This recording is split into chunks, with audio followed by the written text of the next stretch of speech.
okay with that? So writing for the web, let's get started. I have muted you all automatically. That means that I won't be able to hear you if you say something, but if you would like to ask a question, more than happy for you to do that as we go. Just look at your control panel and there's a little question box that looks like this, and it has the word question here. Please feel free to type it in there and I will pick it up. I'll get an alert and I'll pick it up as we go. If I don't get to your question during the webinar, please do feel free to stay behind afterwards if you've got time. If you haven't, I will have a look at your question and I'll contact you this afternoon to answer it, but hopefully we'll get them all done in the session. You might want to have a pen and paper just to jot down some ideas as we go. That's up to you, but yeah, that's all our housekeeping. So today's webinar on writing for the web, this is what we call writing long form copy, long copy, as opposed to writing short form copy, which is things like Facebook posts or tweets that are quite short. Long copy. We're going to deal with writing considerations, preparation before you start to write, things to think about before you start to write your copy. And yeah, for web pages, articles, long blog posts, that sort of thing, where there's more than about 140 characters or so. Things to know. First thing to know is reading online is different to reading print, and some principles for writing clearly. So in terms of actually reading on the screen, people normally read a lot more slowly on screen than they do for print. That's just a given. The reasons why, there's many of them, to do with distractions and screen sizes nowadays, with a lot of people being in mobile, and the clarity of a lot of online reading, but it is just much harder to read on a screen. So people will normally read a lot slower. Scrolling is another issue. And if you understand this and you write for clarity, you write to be as clear as possible, much more so than you would in print, then you'll be a lot more successful in writing your long form copy. So it's much harder to read on screen. People read a lot more slowly, at least 30%, if not 50%. So understand this and write for clarity. So some of the reasons why reading online is more difficult and people read more slowly, you're normally dealing with quite an impatient, distracted, busy audience. It's not the same as sitting down on the sofa with a book or a magazine. People don't read every word. They will not read every word of your article unless they're really prepared to invest the time in reading it. They normally will skim and scan the page to see what it's about and see if it's kind of worth investing the time to read. If you think about your own online behaviour, if you're faced with a lot of text, it can be quite daunting. So you look for things that break up the text, things that give you cues about what the page is about, and that's called skimming or scanning. Normally online, people are quite impatient and they expect to click and make things happen, not sit there and read a lot of copy. So it's not like the telly where they will be just sitting there watching, or more common behaviour maybe is having your iPad as well in front of you. People are quite impatient and they expect to click. They expect things to happen. They expect to have a bit of control, not sit there and passively read a lot of text. People don't normally remember a lot about what they're reading online either. Reading a lot of text online is quite daunting and difficult, especially if your text is moving or flashing or scrolling. That can also be quite difficult and distracting to read. The viewing situation contributes to what kind of audience you have. They might be viewing it on a small phone screen, for example. You're reading your copy on a smartphone or on a tablet, which is smaller than a desktop or a laptop screen. They might be distracted. They might be, e.g., at home with children distracting them, or they might be in an open plan office with lots going on around them, or they might be on a bus or walking down the street on the go. So the viewing situation counts for an impatient, distracted, busy audience too. And the other thing to think about is mostly people online come to your website or page with a specific task in mind. They want to complete the task and then leave. So that might be to find out your amenities, or find out where you were located, or find out pricing, or make a booking or inquiry or whatever. But they will come, if you think again about your own web behaviour, they will have quite a specific task or series of tasks in mind, and what they want to do is get onto the web, complete those tasks and leave. So again, quite impatient, this audience. So what does that mean for us? It means writing clearly, basically, so that you can get your message across quickly and take account of this impatient, distracted, busy audience. One of the things to think about is the viewing situation of your audience. So are they, e.g., walking down the street, down a busy street, looking at your content on their phone? That could be happening. Are they quite focused, sitting at a desk with a laptop screen in front of them and quite interested in reading your copy and prepared to invest the time to read it? That's quite rare, but it does happen. Are they reading with somebody else and someone's pointing out stuff to them, or they're reading it together, or the second person might be distracting them as well? Or are they very focused and at work? These are just some viewing situations, but it's important to sit down before you start to write and think, how is my viewer consuming my content? How are they reading my stuff? What do I reckon, or what do I know about how they're visiting? And yeah, Google Analytics can tell you things like if people are visiting your website on a mobile screen, on a mobile device or not, but also it's, your audience and how they normally behave. And so you can make some good guesses as to how distracted they're going to be, how busy they're going to be, the size of the screen, whether they're going to be viewing it with someone else, that sort of thing. So good to think about that before you start. So just expanding on the point I made earlier also, as you can see, it's daunting and difficult to read a lot of text online, so it's important to make yours readable. I mean, that example on the right is a bit extreme. It's a legal terms and conditions kind of page that maybe there's a vested interest in people not having you read it, but you can see how hard it is to read that on screen. It wouldn't be so hard in a book or a magazine or printed out, but quite difficult to read on a screen. So, how do we make our writing effective? How do we make sure that we are writing for this impatient, distracted, busy audience that's got a lot of things taking them away from your key message? So, effective web writing principles, it needs to be clear. And by clear, I mean no unnecessary words or content. So, no welcome messages, no CEO messages, what we call CEO messages. Avoid things like instructional text. Try and make your design and the words you have on the page do it for you, because people will not read stuff that is unnecessary online. They will skim and scan, they will cut to the chase, they will go to where they can see the relevant content is. They won't read unnecessary words, so cut them out for clarity. Another effective web writing principle is to tell your reader what to do. I know that sounds like a really obvious thing to say, but a lot of websites I review don't do this very well. And telling people what to do online can be remarkably effective in you achieving your sales goals or whatever your objectives are. So what we call a call to action. Tell them what to do. Read more, find out more, book now, that sort of thing. Help them complete the tasks that they have come to your website. So as I said earlier, people are very task oriented. They come along with something specific in mind.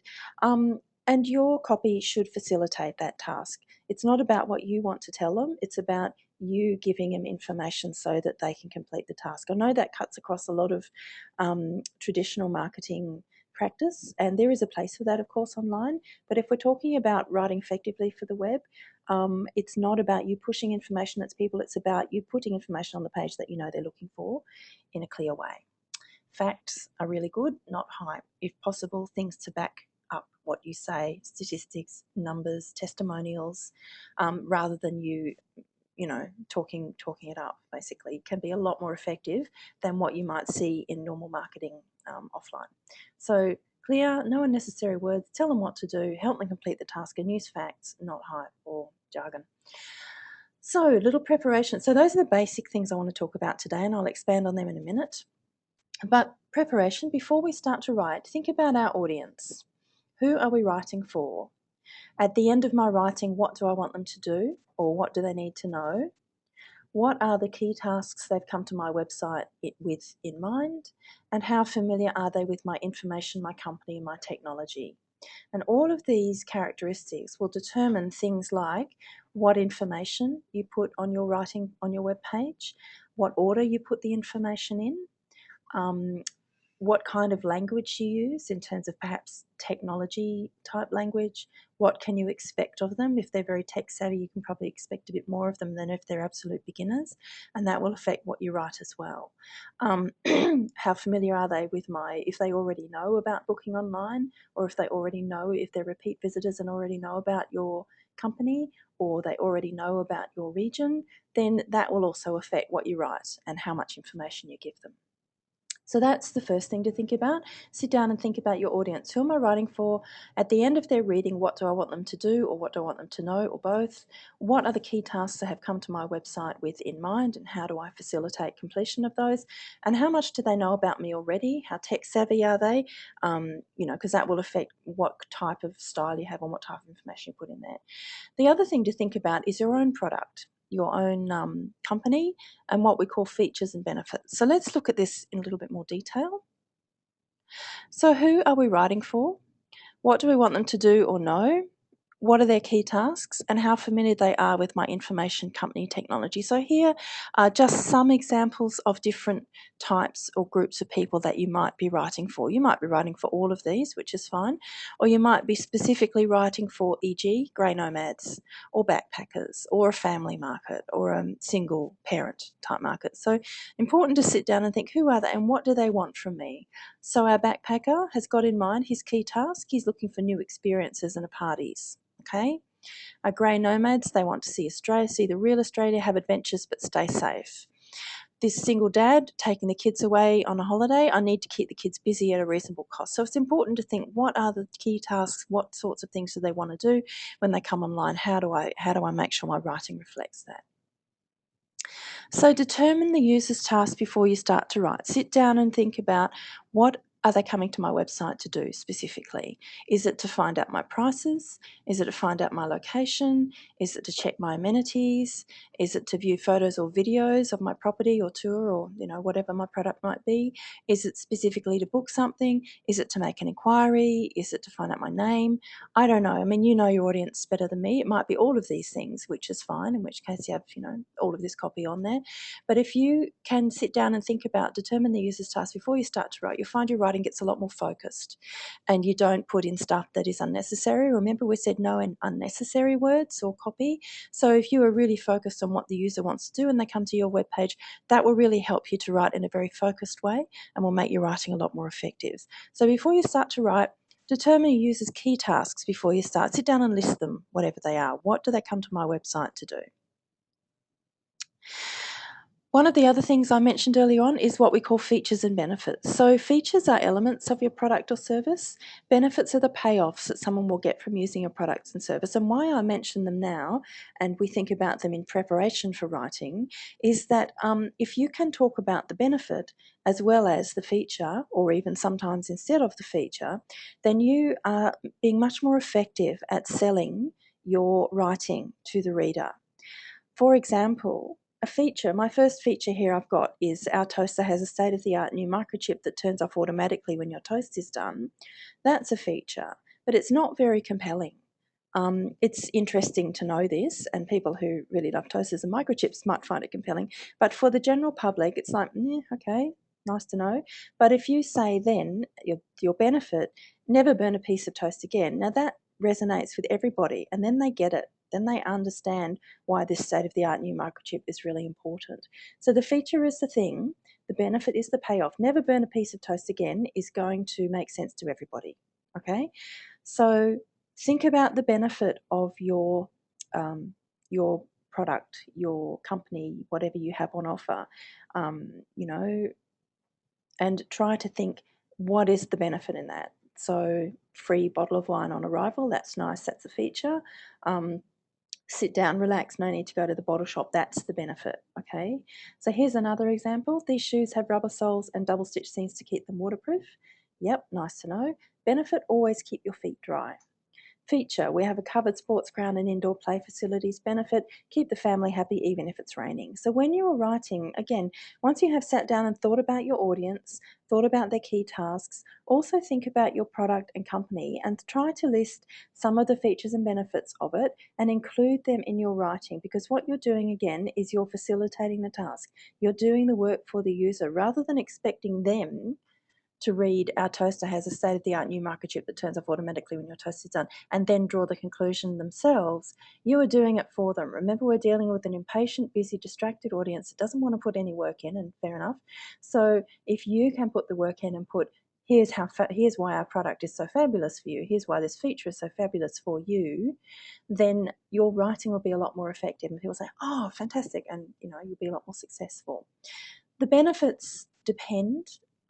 what you might say is a benefit is largely influenced by who your market is, which is why I say define your market first. Who are we writing for?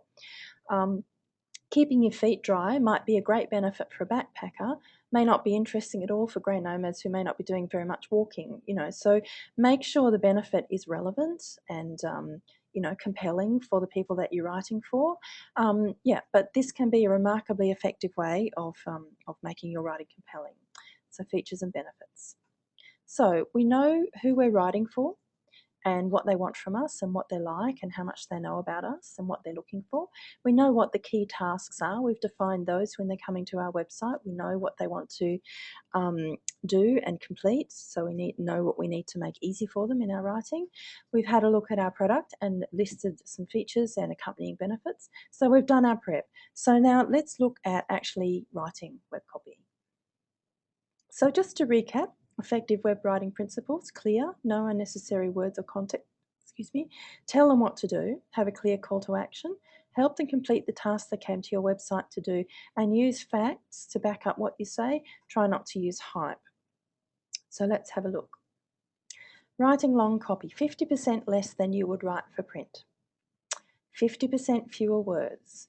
No or few unnecessary words. So take your print, whatever it is, brochure or PDF or whatever, and strike out all of the adjectives, the adverbs, the words in there that are not critical to conveying the meaning. Now that can be very confronting for a lot of people who are used to writing a lot of words, and I do understand that, but we're in the business of facilitating the task, keeping our impatient, distracted, busy audience with us, allowing them to skim and scan, etc. And lots of words is not going to do that for us. So we need to keep it succinct. We need to keep it short, sharp, snappy, and the way to do that is to take out the words that are unnecessary. So when you are rewriting your copy or writing your copy for your web page, have a look and think, do I really need that term? Do I really need that one? Is that one really necessary? And just take it out if it's not. Then have a read of it, go back and do it again. Yes, I know. And then just read it to say, when you've done all that, does it make sense? Does this actually make sense? Do I need to put something back? Make sure obviously it makes sense and people get the sense of it all, but take out all the words that are unnecessary. You'll find that your writing is a lot clearer. Short sentences are really important online too. So no more than 15 to 20 words, even fewer. One idea per sentence. Read your sentences and have a look and check that there is only one idea in each one. If there isn't, put a full stop after the first idea, start a new sentence. Short sentences are really punchy and much easier to read online than it's very daunting to read a great long sentence. And likewise, small paragraphs. You could even have a sentence as a paragraph. That's absolutely fine thing to do.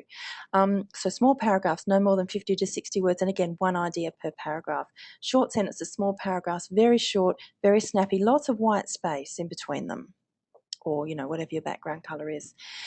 Another really good technique is to use devices to break up the text and make the page scannable. So some of the devices we can use are headings and subheadings on the page. Bulleted or numbered lists can be really effective, and the words that we put in our link text to make that will make the pages scannable.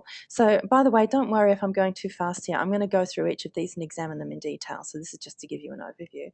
But headings, lists, and link text will help make your pages really scannable. Write in active voice, direct, clear style, active voice, you, we, us, rather than our company, the company, guests must, passengers must, you, we, us, they. Yeah. Compelling call to action, tell them what to do. And lastly, writing in what we call inverted pyramid format. So these are the principles for writing effective long copy. Let's have a look at them in detail now. Or let's just illustrate our point. So have a look at the words on the left and the words on the right. What do you notice about them? Yep, they're both the same, aren't they? Which one is easier to read? The one on the right. Why not use fewer words to make your copy clearer? So you can see writing less, plain language. I've taken out the unnecessary words on the left, and I have just written it to be very clear on the right. You notice that there's also quite a busy background behind this, and I do find a lot of websites, because it's tourism and we want to put nice pictures and things in, which is fun, do sometimes have quite busy backgrounds, and so even more important to write clearly, to write with fewer words in plain language. So here's another example. If you have a look at the paragraph at the top and the other paragraph at the bottom, because the web world moves fast, web copy needs to be different to print copy. Web visitors should be able to quickly, and I mean really quickly, see the page or what the web page or blog article is about, etc. And you might notice that these are exactly the same copy. The one on the top is exactly the same as the one on the bottom, but look, by using lots of white space, bulleted lists, and small paragraphs, see she's used just a sentence as a paragraph in this example, it's a lot easier to read online and it's a lot less daunting. The one at the top is a bit daunting to read, but look what she's done in the one at the bottom. She's simply included some white space, made her paragraphs a lot shorter, and uses bulleted lists. It's exactly the same words, but it's so much easier to read. So when you are writing your web page, have a look at your sentences and think, can that be shorter? Can I just put a new paragraph here? Do I really need to have such a big long paragraph here? Is there an opportunity to put in a bulleted list of some kind? You can see that it makes it a lot clearer and a lot easier to read. Here's another example. Before travelling by bike, ensure you're fit enough for the ride, research the routes thoroughly, buy maps that show cycling routes and get in touch with people who've done the same trip, allow enough time to reach your destination. So this is simple, clear, direct language. There's no waffle, there's no unnecessary words. They've used bulleted lists. You don't have to use bulleted lists in this case, but it's still okay. And the heading is very clear. Before travelling by bike. Okay, I want to know about travelling by train. Where do I find that? Ah, there it is, when travelling by train. So headings lead the eye to the paragraph here, short sentences, lists, no unnecessary words, simple and clear. Active voice, you, not ensure that riders are fit enough for the ride. Okay, ensure that you are fit enough for the ride. Allow enough time to reach your destination.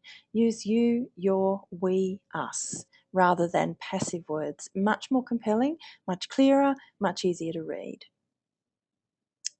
So that's being economical with your copy, using white space, using short sentences, using bulleted lists, no unnecessary words. Let's have a look at headings, subheadings and white space. Now this is, I know that especially blog posts, sometimes it isn't possible to write all that succinctly because you have a lot to say, articles and things, that's fine. I understand that. So one of the ways that you can make your copy scannable, skimmable and scannable, is using headings and subheadings to break up the text. You can see the example on the left is an article about tips for dealing with jet lag. And if you read the subheadings, change your watch early, avoid alcohol, stretching and exercises, only sleep at night. If someone comes to this page and only reads the heading and subheadings, they have still got the main information that's in the article. They hopefully will then go back and read the paragraphs that you spent so long crafting. But if they don't, not all is lost because they have got your key message by just skimming that page. Tips for dealing with jet lag, change your watch early, avoid alcohol, stretching exercise, anything like. Okay, now I know what to do. So this helps the reader get the sense of the page if they're busy and impatient and time poor and don't want to read all your copy. The other thing it does is it helps the reader do something called self-select.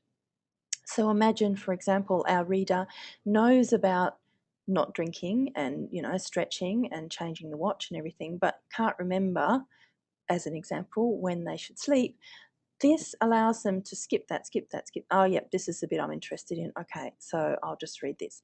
So that means that if they couldn't see this, they probably wouldn't be prepared to wade through a whole lot of copy first before getting to the bit that interests them. So you will have lost them and they would just click, close the browser and go. And this is what we want to avoid. Of course, you want to keep them with you, keep them reading and hopefully get them to book or, inquire about your product. So if you're using headings that not only break up the text but help them to find the piece of information they're interested in, if it's only one piece of information, that will also make your web writing much more effective.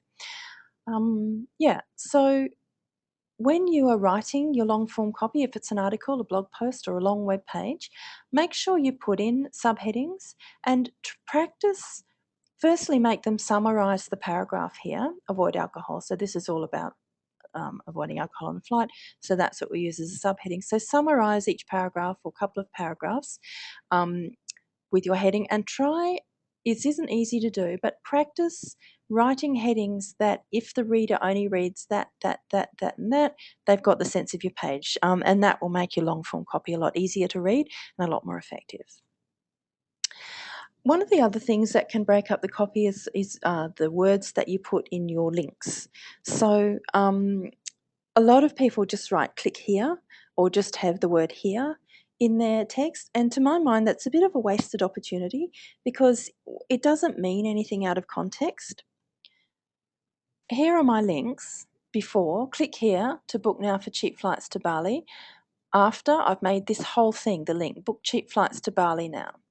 50% off sale on now. Click here. Find out more about our 50% off fashion sale on now. Click here to download our company. When someone is skimming and scanning this page, this is all they'll see.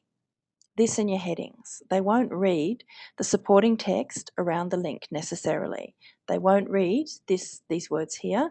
They'll focus on this, and this. And you can see that if this is all they read, it's completely meaningless out of context. However, if this is all they read, if I've worded my link text to have some interesting words in it that actually are compelling and tell the reader what to do, it's a lot more compelling and it tells the reader where they're going to go. So when you're writing your links, try not to write click here. If you have to write click here, try to make it all of the links. So e.g., click here to book now for cheap flights to Bali. Okay, if you really think that your reader really has to be told to click, that's fine. It comes back to who you're writing for and how tech savvy are they, that's okay. But try not to make that your only link, because you see links will stand out on the page because they look different. They're either underlined or they're a different colour or they're bold or whatever. So have a look at, again, the links in your website copy and think, are they click here? If so, can I reword them to be more meaningful so that if somebody only skims these, will they be convinced to click through and know what they're going to get when they do? Okay, so that's meaningful link text. And the last one on web writing principles is what we call writing in inverted pyramid style. Now, this is not actually unique to the web. A lot of journalists do this when writing newspaper articles. And what you do is you put your most important information at the top, the thing they must know, if nothing else, most important or newsworthy at the top, supporting information in the middle, and related information. It doesn't matter if they miss it at the bottom. Now, in a newspaper, we do this because the sub-editor might come along and cut off the bottom 4 paragraphs of our lovely article because he's got more ads to go in there. On the web, and so, if your important information is right at the end, people will not see it. On the web, we do it because people may come to your web page, they may not scroll all the way down to read your whole article. They might lose interest halfway, or they might only read the heading and first paragraph. This is quite a common web behaviour. Again, we're coming back to the skimming, scanning, impatient, busy, time poor, distracted person. They might only glance at your heading and your first paragraph to see if it's worth reading the page. So if that's all they see, make sure your key message is here so that they've at least got your message. Don't assume they will read it all, because they probably won't. So I know we were all taught in school probably to write a nice introduction and then supporting points and then a really important conclusion at the end. Well, it's put your conclusion at the top. This again might be a bit different to how you're used to writing, and it might take a little getting used to, but stick with it, practice it, and you'll soon find that that it does work and will make your copy a lot clearer and more compelling. So here's an example in my inverted pyramid. Here's my little pyramid I've stuck upside down. Summary information to capture the reader's attention. For example, looking for the best whale watch tour on the Sunshine Coast, you've come to the right place. Then you would have supporting information on why you're the best whale watch tour. And at the bottom, information that it doesn't matter if they miss. Not your call to action, not book now. I'd put that up here. Okay. Or you could have it in both places. That would be fine too. But, stuff that, things they could do after they've done their whale watch tour, or, stuff that isn't critical if they miss it. So here's another example that we're working on at the moment for a web page. The BLA grant scheme provides BLA million contestable funding pool for these kinds of projects. These are the types of project we fund. Grants this is how we award grants. This is how this is how you can be successful. And this is less important. And our call to action is here, but there's also a big call to action up the top here. So you can see I've just written down all the things that the reader needs to know by the time they've finished reading, and I have put in I've put them in order 1 to 7, and then I've written the page. So when you are writing an inverted pyramid style, think to yourself, what are the 3 to 5 or 7, hopefully no more than 7. If it's more than 7, it's probably time for a second page. What are the 3 to 5 things my reader must know when they've read this copy? List them in order of importance, and then write your copy. Now, obviously, this isn't for articles. It's more for things like web pages and information that you're trying to get out. But inverted pyramid style can be a really useful way of getting your message across for the types of people who come to your page, glance at it, read the first paragraph to see if it's worth reading, and leave if it's not. You don't want that to happen. You want to hang on to them. So inverted pyramid style can be really effective in this way. So I talked about making your writing compelling and using the active voice. You, we, I, us, our. It's much more compelling than kind of using your company name. For example, your safety and comfort is important to us, so please tell our cabin crew if you need our help to board. That's simple, it's direct, it's compelling, it's not rude. Rather than passengers should approach Company X's friendly cabin staff if they need any assistance with getting themselves on board. Firstly, there's no active voice, there's no you, us, we, I. There's also too many words in the second one. This one at the top, we've taken out passengers and we've put your safety and company reports to us. So please tell our cabin crew, not Company X's friendly cabin staff, our cabin crew, if they need any assistance, if you need our help, if they need any assistance with getting themselves on board. It's a lot more passive, this bottom one. Top one's a lot more compelling. So again, have a look at your writing. If you've used your company name, take it out and put in we or us. If you've used guests or visitors or whatever, put in you, your, and just see how much more compelling that makes your writing. Remember, we're dealing with an audience that's very distracted. It's much harder to read online. You want them to quickly take the salient points and hopefully convert to a booking or an inquiry or something. And so make your writing compelling by using the active voice. Telling your reader what to do is the other point of good web writing. As I said, I know it sounds like an obvious thing to say, but many websites don't do this, and it's remarkably effective. So tell them what to do, whatever it is that you want them to do. Book now, book online, find out more, inquire now, read more, check out our blah. See photos, view our gallery, view our menus, check our tours, make it active and tell them what to do. Think to yourself, what do I want my reader to do when they've finished reading? I want them to blah. So make that very compelling and clear in your web writing. So those are, I guess, the main principles of writing effective web pages. And just one more thing about that. For writing headlines, make your headlines compelling. If you're writing a blog article or some kind of article, the headline can mean the difference between people reading your article or blog post and not. Something like 90% of clicks on are responsible through to the article. The headline is responsible for something like 90% of clicks through. So it's very, very important that your headline is clear and compelling.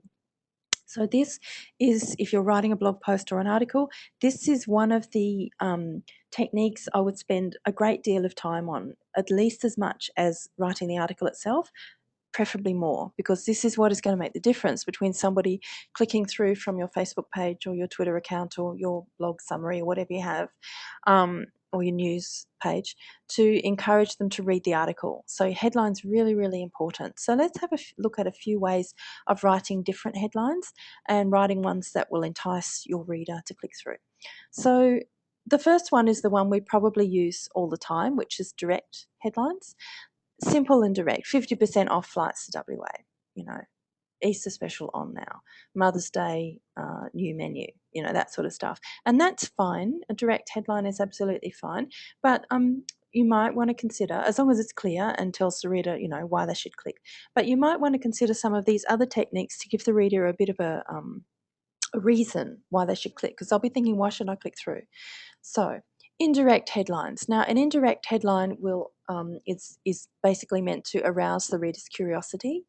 make them think, what happened, and try and get them to click through to find the answer. So this one, why I'll never dive the reef again. So hopefully the reader is thinking, why not? What happened? Did they have a bad experience? Was it so great they'll never go back? Will they only dive in swimming pools from now on? I don't know.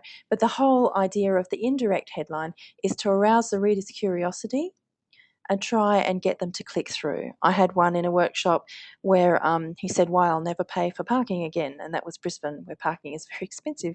And he got me. I clicked through on that one. I thought that was really clever. So think to yourself, yes, here's my wonderful article. Is there room for an indirect headline here that will arouse some curiosity and entice my reader to click through?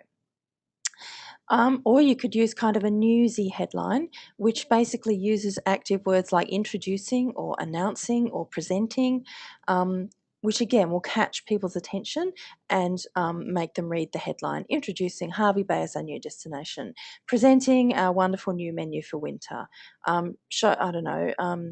announcing announcing a new renovated room or something like that. Okay.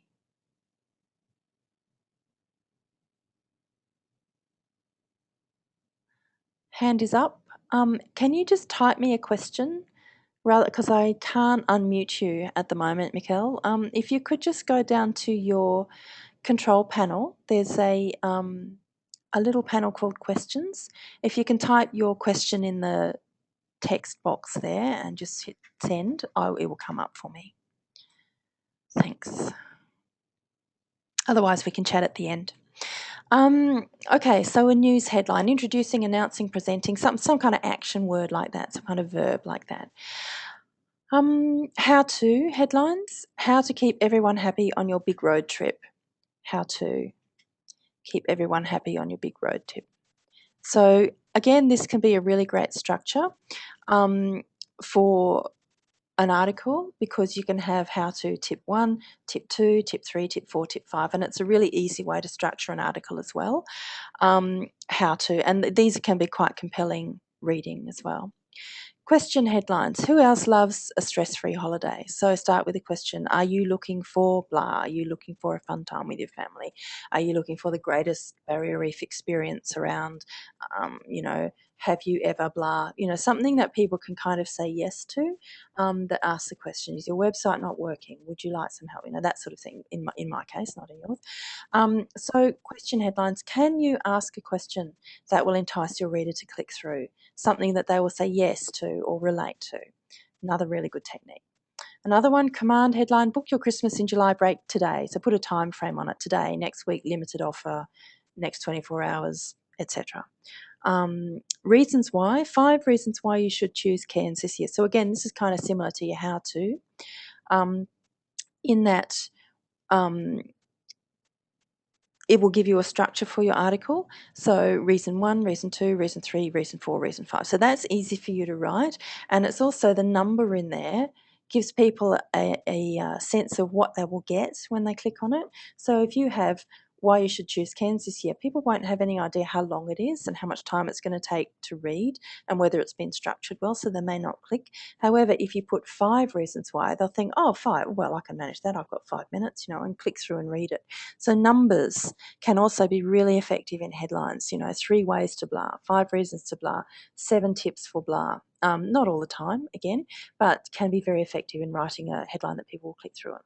And lastly, testimonial headlines. So things that people have said, provided you've got permission to use it, that you can use as a headline. Example, I turn to Tourism and Events Queensland for all my holiday needs, admits Lara Bingle. So there's a nice testimonial, because testimonials carry what we call social proof. People that people admire or people that people relate to say, yes, this is fabulous and here's why you should use it. And that can be very compelling, particularly online.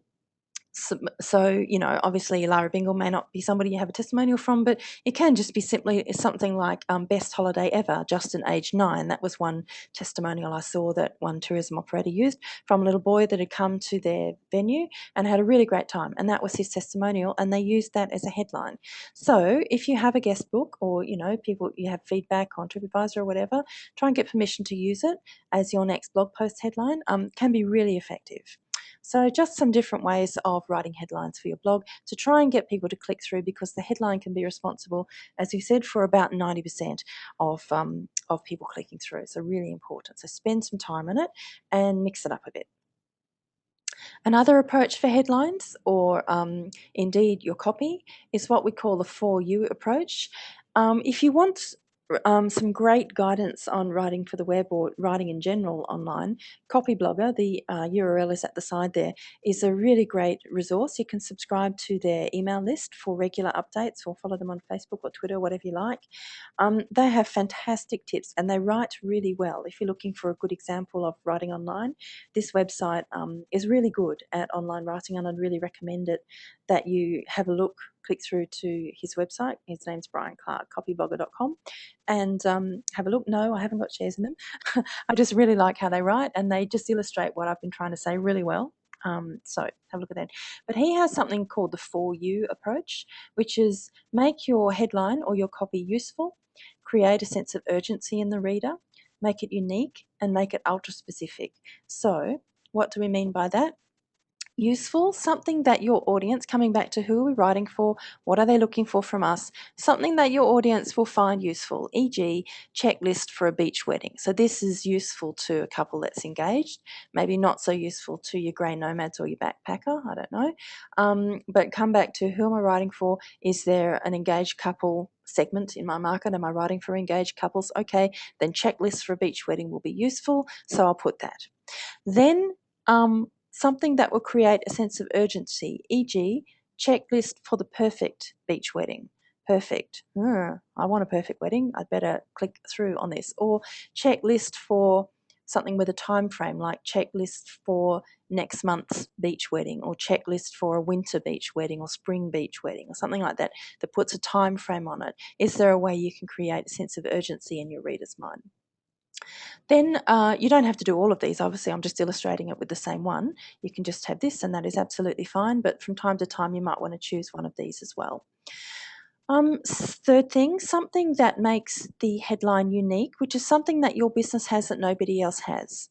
Okay, what do you have in your business that nobody else has? This particular example business has their own wedding planner, who has a fabulous checklist that no one can get anywhere else. So, you know, there's other wedding planners, but not this one. She's really fabulous. So our wedding planner's checklist for the perfect beach wedding. So this is our unique part of it. Is there something in your business that's unique that you have, skills that your staff have, or a particular employee, or a view, or a room, or something that other businesses don't have, a relationship with something, a distance, proximity to the beach, I don't know, fabulous mountain climbs, whatever? Can you work that into your heading as well? And all four, ultra specific, wedding planners checklist for the perfect beach wedding in Castle Rock. So in this case, I've used a location, but again, make it very specific. So these are just, you don't have to write like this again. This is just to extend it a little bit. If you've tried all of the other headlines and you want something a bit different, try the for you approach. It can make your online copy remarkably effective. So in summary, keep your webpage copy short. Take out all the unnecessary words. Obviously, it needs to make sense, but take out the unnecessary words, take out the introduction statements, take out the welcome statements. Just have the information on the page that is relevant to the user completing their task and that, you know, facilitates that. Keep it clear. Take out unnecessary words. Clear call to action. Tell the reader what to do. Book now, buy now, find out more, contact us, find our location, whatever it is. In active words, use verbs. Clear call to action. Tell them what to do. Write to include visual cues that will break up the text. So headings, subheadings, your link text, bulleted lists, all of these things that will make it easier to read, easier to skim and scan the page, and also easier for people to find the particular piece of information they're interested in. Make your links clear, so use words that will make it clear what the link is about and where the reader will go. Avoid using click here on its own because it doesn't mean anything out of context. Remember that people will use the link texts and the other visual cues to scan the page, so make your links work for you. And inverted pyramid style, put the main point of your page at the top and if possible keep your calls to action above the fold. That's about it that I had for you today. We have got a little bit of time left for questions. Um, if you do have something that you wanted to ask me, just type it into the question on your control panel. There's a little heading that says questions that you should be able to see. Just type it in there and hit enter, and I will be able to pick it up. So now's the time. If you do have questions on anything we've covered today or anything else to do with web writing, feel free to ask me. While you're thinking of your questions, I'll finish off with our last couple of slides that we have, which we have on all of our webinars. Just a reminder, we do a lot of work with Pod Legal, who have some great webinars on copyright. If you're looking for pictures or information, copyright does apply online as well as offline. So it's very easy to go to Google, find an image, right click and use it. It's best not to do that because it may have copyright attached to it unless you have permission from the image owner. As a rule of thumb, if you don't own it or have permission to use it, then don't. So you can email them, contact them and ask them if it's okay, or, and they can say yes or no. And if they say yes, you can use it, or use your own images that you have shot and have permission to use. Yeah, ignorance of the law is unfortunately no defence. Even if you didn't know this, it's still possible for you to get prosecuted. One of the other options is to use something like iStock or Shutterstock or Wikimedia Commons. For which have like image banks that you can use that are licensed and royalty free, and some of them are paid. Wikimedia Commons is free, and there's normally just conditions attached to it that the author has put up, like link to my website or acknowledge my name as a photographer or something. So that's another option for if you don't have a really good image bank. But in general, it's best not to use other people's stuff without permission. If you're looking for additional resources to help you with your marketing, we have the Tourism E-Kit, the Big Marketing Guide, the TQ Resource Centre, and the Better Business Guide, and they are all on the TEQ website. So take some time to scroll through that under the Marketing tab and see what's available for you. We have webinars every Tuesday at 11 a.m. We're about to release another series, so stay tuned and see if there's something in the next couple of weeks that also might be of interest to you. Next week at 11 a.m., marketing a campaign on a budget. We thought this might be relevant for people who don't have a lot of marketing dollars to spend.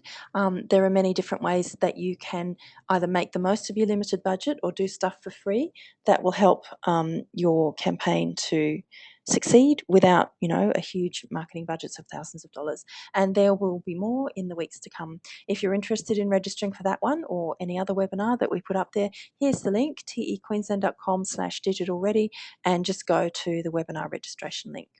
Okay, questions come through. Word tracker. Do you mean, Marlies, do you mean for selecting keywords? Is that what we're meaning? If you can let me know in your question pane, that would be helpful. You're welcome, Cherie. I'm glad it was helpful. Okay.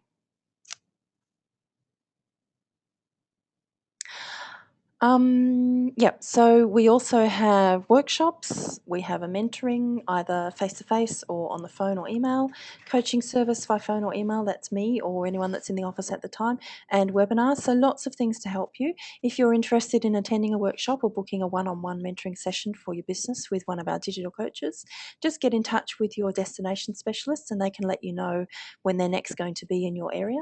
Alternatively, if you have something you need an answer to right now, you can send me an email. I'll give you the contact details in a minute, or give me a call. More than happy to help you with all things digital, not just writing for the web, at any time. And of course, the webinar series is on YouTube, so you can view this one and any others at your leisure. Mirko, Susan and myself are here to help you at any time.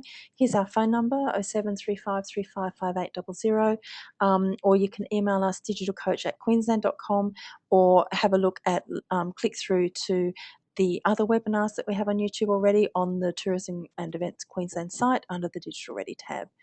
Okay, so converting text. Marlies, I'm not sure what you mean. Maybe if you just want to hang on for a minute, I'll unmute you and we can just talk to each other, if you wouldn't mind just waiting a moment while I finish off. Anyone else that's interested in Word Tracker and converting text, more than happy for you to also unmute yourselves and we can have a little chat about it. But okay, great. We'll just do that in a sec then. And anyone else that wants to hang on and ask me questions, I can unmute you now and you can ask me directly rather than having to type. But thanks everyone. That's that's all I have for you today.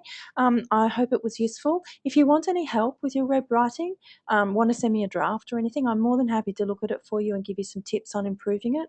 Or if you're not sure where to start already, feel free to just send me what you've got, again, on this email. More than happy to have a look at it for you and make some suggestions, give you a call, and we can chat over the phone or whatever. But thanks, everyone, for staying today. And if you want to stay on the line and chat with me, please do. I'll unmute everybody now. Otherwise, I'll hopefully see you next week or at another webinar. Thanks, everyone. Bye-bye.